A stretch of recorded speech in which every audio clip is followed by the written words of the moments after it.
You're going to have to ask yourself a couple of questions by the end of the program. Why would our schools leave all of this history out? I mean, this is some of the greatest American story that you've ever heard. Why would they do that? And it's everywhere. You just don't know where to look. If you take a look at the revolutionary paintings of revolutionary times, here it is. This is a Boston Tea Party. Bunch of white guys, and then these people strangely looking like Indians, and they're not. But that's it. Not a lot of racial diversity.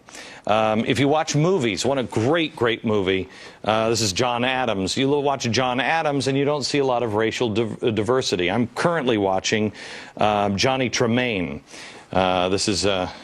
I love this movie. I remember this growing up. I was watching it with my kids just last night, and I noticed there are a couple of American Indians, but you don't see any African Americans unless they're slaves. They will show people as slaves, but that's it. Now, I want to show you a painting of the Battle of Bunker Hill. Here's the Battle of Bunker Hill. Bunch of white guys, right? Unless you know where to look. Right here. That's Peter Salem. He was actually the hero of the battle. It doesn't look like he's a hero there. He looks like he's cowering behind the white guy with a sword. He was the hero of the battle. And he saved scores of American lives that day. Why don't we know this? Look here. African American. Helping row the boat across.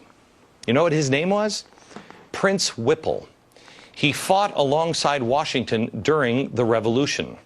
Take a look at this one, this painting of, this is the Marquis de Lafayette. If you look at this, you just think, oh yeah, and then he made his slave dress up like I don't know what.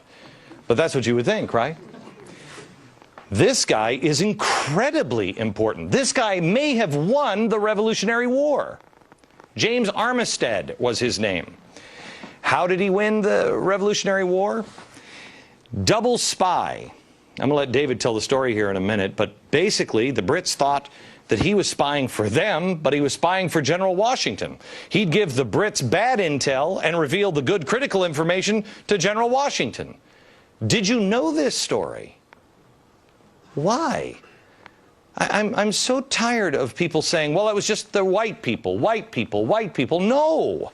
No. Why are we intentionally leaving others out? There are black founders. Human history.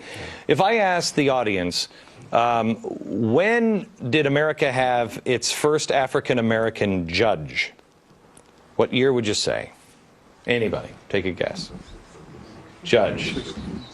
1860s? Anybody? 1770. 1770. Amy, is that just a wild guess? No, it's not. I wasn't sure exactly, but I think it's about 1770. Tell me. 1768. Wentworth Cheswell, New Hampshire, elected to office in New Hampshire. He was reelected for the next 49 years, held 8 different political positions. Really cool story about him is we all know that Paul Revere made his midnight ride. We also know he wasn't the only guy riding that night. Another guy riding, Wentworth Cheswell, black and white riding. Now, how is it possible? Did you know that we had an African-American ride to say the British are coming, the British are coming? Amy did. Amy did. Anybody else besides Amy know that? 2, 3. Okay, 3 people in the audience. Now, the white guy with the sword is Thomas Grosvenor. So you have Thomas Grosvenor and you have Peter Salem, black and white fighting side by side, but Peter is definitely the hero that day. 1817, this painting is done, and all the way up until the 1980s, we knew that that was Peter Salem, the hero of Bunker Hill. 1980s, the professors got together and said, oh, no, that's not Peter Salem. We think that that's Grosvenor's slave is who that is. It's not Peter Salem. Oh, you're kidding. No, in the 80s, they changed that from Peter Salem to Grosvenor's slave, Asaba. And that's what they say, oh, no, it's not Peter, it's Asaba Grosvenor. It's his slave. how come the guy who painted it and the guy who was there and the guy who saw it and painted what he saw had him as Peter Salem, and now we've all convinced, oh no, it's just like... Because first, one thing that I think is missing in America, and it is the key to America, has been the difference between individual rights and collective rights. And this man articulated that. In a speech entitled Our Composite Nationality, Frederick Douglass said, "I know of no rights of color superior to the rights of humanity." He thought the worst thing that could happen for blacks after the Civil War was to treat them as exceptions in the law.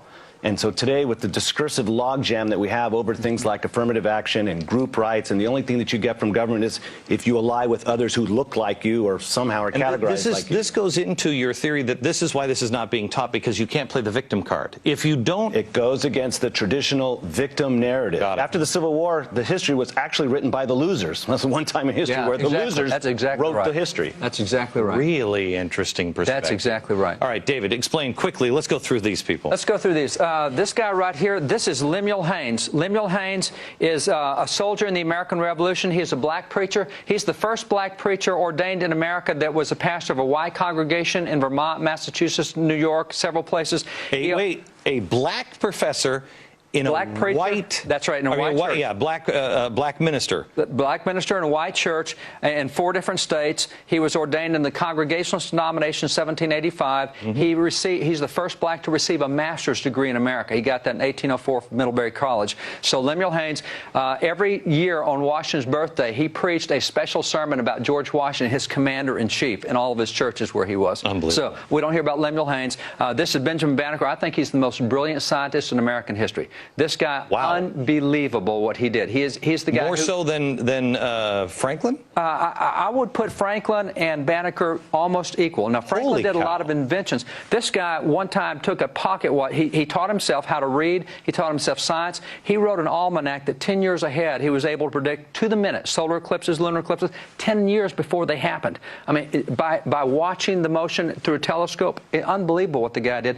He once took the back off a pocket watch, saw how it worked, went home and carved a wooden clock with all the gears, mainspring, and it was accurate to within 1 minute a year. A wooden clock the guy did. Cow. He's the guy who laid out Washington, D.C. He's the surveyor who did all that. He's a brilliant mathematician. Jefferson gave him... Never knew this. No. Jefferson gave him as an example to France, said, hey, you guys in France think that blacks are inferior?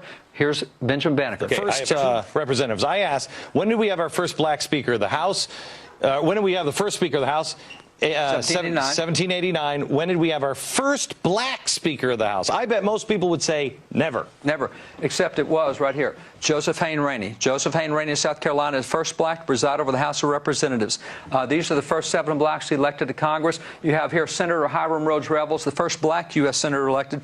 He was a minister of the gospel. He was a missionary. He worked with Frederick Douglass. He recruited 3 regiments of black soldiers in the Civil War, and he was a missionary to slaves in the South. You have here Benjamin Turner, Josiah Wall, the large. This guy right here is really cool. Robert Brown Elliott is probably the most brilliant guy of that era. He actually took on the vice president of the Confederacy in a debate on the floor and just tore his head off. The racist Alexander Stephens. It was a great debate. When did we turn? Were these guys proud Americans, or did they say this is the epitome of what we were just talking about. These were individual guys. Half of these guys taught themselves to read. Half of these guys were slaves, and 5 years later, they're sitting in Congress. And as slaves, it was a capital offense to learn to read.